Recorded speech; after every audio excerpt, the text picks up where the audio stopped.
Bonjour à toutes et à tous, j'espère que vous allez bien. Vous êtes les bienvenus chez Cuisine Malia. Je suis ravie et enchantée d'être avec vous aujourd'hui. On se retrouve aujourd'hui pour la recette d'une pâtisserie orientale. Les cigares aux cacahuètes et graines de sésame. On verra différentes façons de les présenter, sous forme de cigares individuels ou en longs cigares à découper. Cette recette, elle est très bien pour la période de Ramadan. On prend le thé ou le café avec et en plus, elle est très facile à préparer. Suivez-moi à la cuisine et on va voir les ingrédients ensemble.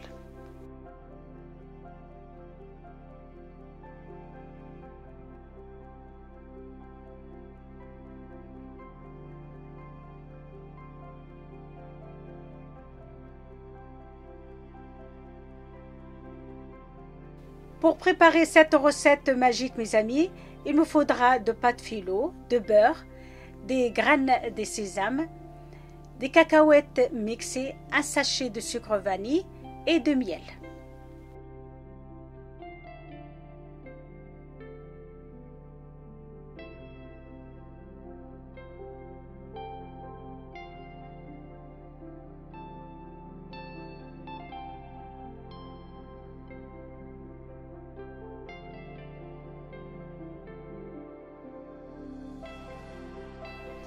Pour commencer, je badigeonne mon plat de beurre. Ensuite, je mélange les cacahuètes, les graines de sésame et le sucre vanille. On peut remplacer les cacahuètes avec des amandes si vous souhaitez. Et pour les gens qui sont allergiques au beurre, ils peuvent le remplacer avec d'huile végétale.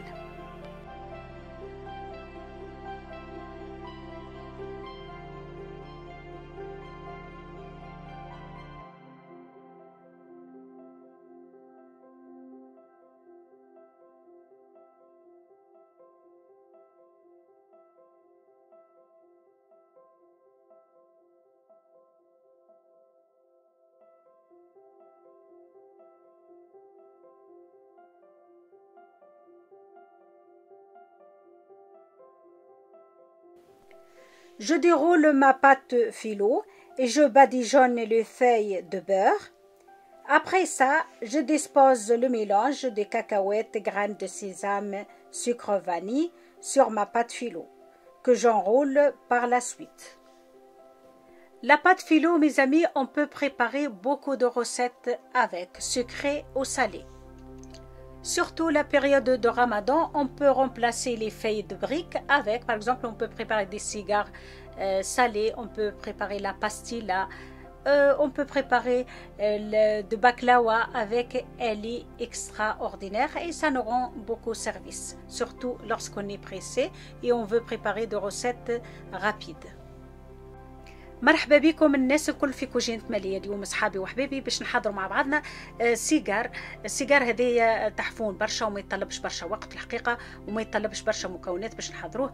الوصفة هذه تصلح في رمضان خاصة نبدو تعبين ونحبوا نحضروا حاجة حلوة لشرب القهوة ولا للتي. تصلح في العيد زاد كيف تصلح للضياف إذا كان يجونا على غفلة واحنا ما عندناش وقت باش نحضروا حاجة كبيرة يعني وتتطلب وقت. الوصفة هذه سهلة برشا وأي واحد ينجم حاضرة. به اشنو يلزمنا؟ عندنا البات فيلو، عندنا الكاكاوية، وعندنا الجنجلين، الزبدة والعسل. هذايا مكان وعندنا شوية بيستاش باش نزينوا به في الاخر. كيما ريتو دهنت البات فيلو بالزبدة كيما شفتوا. الناس اللي عندهم مشكلة مع الزبدة راهم ينجموا يعوضوا بالزيت، ما ثم حتى مشكلة، هي بالزبدة الحقيقة تجي أبن وخير. به كيما شفتوا حطيت الكاكاوية توا نثني الورقة هذيك البات فيلو ونحط في وسطها هذيك عود الرشتة في الوسط ونثني باش نعمل سيجار. راهو تنجموا تحضروا كيما اول الفيديو كيما وريتكم، تنجموا تحضروا بالطريقة الاخرى كاين نحضروا صمصة عادية. انا حاب نوريكم الطريقتين. الطريقه هذه معناها تحفونه برشا كي نبدو ملمومين عائله وباش نقصوا مرسوات كبار ولا صغار يعني ونقدموها تبدا مزيانه برشا في البلاتو. عود الرشته هذيك راهو يعاونكم برشا باش تنجموا تثنوا بسهوله تامه البات فيلو نتاعكم. وماذا بيكم تدهنوها فيسع فيسع البات فيلو متاعكم، يعني السيجار هذاك اللي حضرتوه فيسع فيسع تدهنوه باش ما يشيحش، خاطر راهو البات فيلو فيسع تشيح، ردوا بالكم منها. كي تبدو تخدموا ببات فيلو ماذا بيكم ديما تغطوها، تحطوها في طرشون بحذاكم، ما تخلوهاش عريانه باش ما تشيحلكمش، وباش كي تجوا تخدموا ما تقلقكمش. البات فيلو صحابي وحبيبي تنجموا تخدموا بها البقلاوه، تنجموا تخدموا بها الباستيله، تنجموا تخدموا بها البريك، تنجموا تخدموا بها عده وصفات، وخاصه كي نبدو مزروبين. البقلاوه متاع البات فيلو راهي تجي مزيانه برشا، على شرط ما تخلوهاش مده كبيره، يعني معناها مده جمعه من زمان تستعملوا البقلاوه، اما راهي تجي مزيانه ومحلاها في المنظر وفي المطعم زاد كيف كيف، طاجين مرسوقه زاد كيف كيف. الباستيله ما نحكي لكمش على الباستيله المغربيه، عاد حاجه مزيانه على الاخر بالبات فيلو. Voilà mes amis, je produis autant de fois que de cigares souhaités selon le plat que l'on a. On pense aussi à badigeonner de beurre le dessus de cigare. C'est très important avant de le mettre au four. Pour cette recette, mes amis, il n'y a pas de mesure, c'est-à-dire vous préparez les cacahuètes ou les amandes, vous préparez le beurre, pas de filo, et c'est tout. Il n'y a pas de mesure pour cette recette. Cette recette, on peut le préparer à la friture si vous souhaitez, mais de préférence toujours au four. وصفة السيجار هذوما إذا كان تحبوا تحضروا سمسة كما أول الفيديو كما شفتوا، راكم تنجموا تقلوها في الزيت، أما على شرط فيسع فيسع، يعني تدخل الزيت وتخرج، معناها ما تخلوهاش ياسر كما ورق الملصوقة. أما هي راهي مستحسن تطيب في الفور باش تجيكم في الصحن متاعكم مزيانة كما شفتوا في أول الفيديو، باش نبدو لهنا متفاهمين، نجموا نقلوها تتحرق لنا وتجينا مش مزيانة، باش نبدو متفاهمين في الوصفة. لهنا وماذا بيكم ترتبوا البلاتو كيما يلزم بالكدا بالكدا، باش اذا كان مش تقدموها كيما مش نقدمها انا لعيد ميلاد، يعني تكون مزيانه وقت تخرجوها من البلاتو نتاع تطيب. تدهنوا بالزبده بالكدا باش تجيكم لونها عاتي عصفوريه، معناتها باش ما تتحرقش، اذا كان ما نحطولهاش الزبده راهي تدخل للفور وتتحرق وما تجيكمش مزيانه. البات فيلو راهي ما تحبش تطيب برشا، معناها ما بين ال10 وال15 دقيقة في الفور على 180 درجة، يعني ما تفوتوش معناها الوقت، وتنجموا معناها أقل، يعني أنا نعطيكم ماكسيموم 15 دقيقة، أما هي راهي تطيب على 10 دقائق 15 دقيقة، وكل فور كيفاش، يعني كي تبدو طيبوها تردوا بالكم، وماذا بيكم تبقوا بجنب الفور، راهي في ساعة تطيب، تردوا بالكم في الحكاية هذه.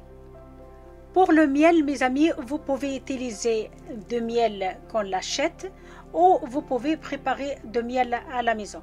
Si vous voulez voir ma recette de miel maison, elle est sur ma chaîne. N'hésitez pas d'aller faire un tour.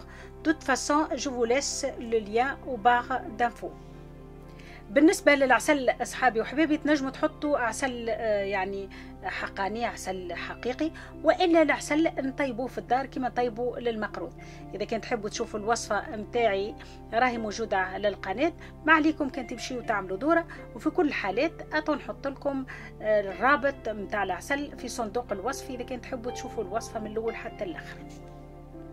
Une fois mon plateau est prêt, j'allume mon four à 180 degrés et je le mets entre les 10 et les 15 minutes.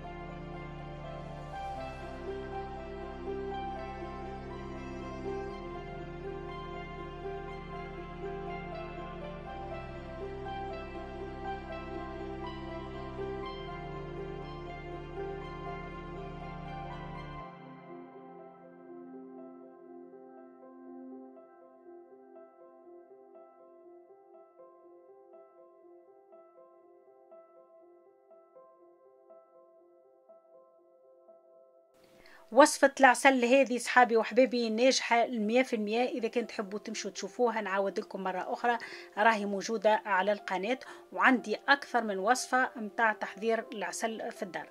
الوصفة هذه نحط لكم اللين متاعها في صندوق الوصف، ما عليكم كان تمشوا تعملوا دورة. وما تنسونيش في اللايك صحابي وحبايبي، مادامنا مع بعضنا ما تنسونيش في اللايك، وما تنسوش تبارتاجوا الفيديو إذا كان عجبتكم الطريقة والوصفة.